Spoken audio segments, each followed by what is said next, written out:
টানা ৩২ ঘন্টা ধরে অবরোধ কার্যক্রম চলছে। অর্থাৎ আমি যদি আপনাদের একটু জানাতে চাই, আমরা এই মুহূর্তে রয়েছি ঢাকা-টাঙ্গাইল মহাসড়কের বাইপেল এলাকায়।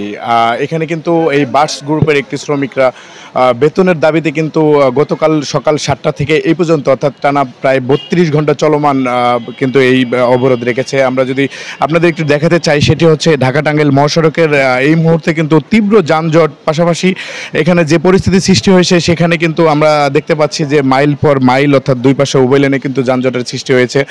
সেখানে কিন্তু আমরা শ্রমিকদের সাথে কথা বলেছি। শ্রমিকরা কিন্তু আমাদের বলেছেন যে বেতনের দাবিতে তারা কিন্তু এই অবরোধ কর্মসূচি অব্যাহত রেখেছেন। সেক্ষেত্রে কিন্তু গতকাল ৭টার থেকে এই পর্যন্ত কিন্তু প্রায় টানা ৩২ ঘন্টা কিন্তু ঢাকা-টাঙ্গাইল মহাসড়ক তারা অবরোধ করে রেখেছেন। এই ঢাকা-টাঙ্গাইল মহাসড়কের অবরোধের পাশাপাশি কিন্তু আবদুল্লাপুর বাইপেল যে মহাসড়কটি রয়েছে সেখানেও কিন্তু যান চলাচল বন্ধ হয়ে রয়েছে। অর্থাৎ সমগ্র উত্তরবঙ্গের জন্য কিন্তু সমস্ত পরিবহন যোগাযোগ ব্যবস্থা কিন্তু বিচ্ছিন্ন রয়েছে।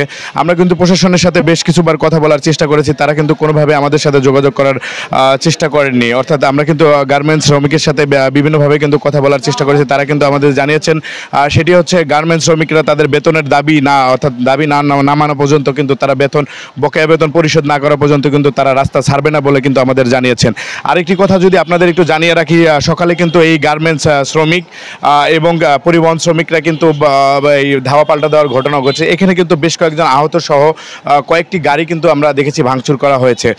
তবে সর্বশেষ অবস্থায় এখন পর্যন্ত কিন্তু পরিলক্ষিত হয়নি যে এই অবরোধ অর্থাৎ এই অবরোধের পরিমাণটা কতক্ষণ সময় ধরে চলতে পারে, বা প্রশাসনিকভাবে এরকম তৎপরতা আমরা দেখিনি যে প্রশাসন কোনো সমস্যার সমাধানের লক্ষ্যে তারা কাজ করছে। অর্থাৎ তারা এখন পর্যন্ত আমাদের কাছে প্রকাশ করেনি যে তারা এই বিষয়ে তারা কি চিন্তা ভাবনা করেছে।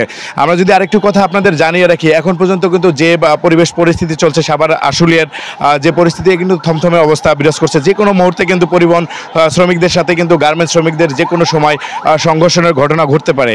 এই সংঘর্ষের ঘটনা এই আজকে গতকাল যেরকম আমরা পুলিশ প্রশাসন অর্থাৎ আইন শৃঙ্খলা বাহিনীর সদস্যদের লক্ষ্য করেছি, আজকে কিন্তু রাস্তায় কিন্তু তেমন আইন শৃঙ্খলা বাহিনীর সদস্যদের আমরা কিন্তু লক্ষ্য করতে পারি নাই।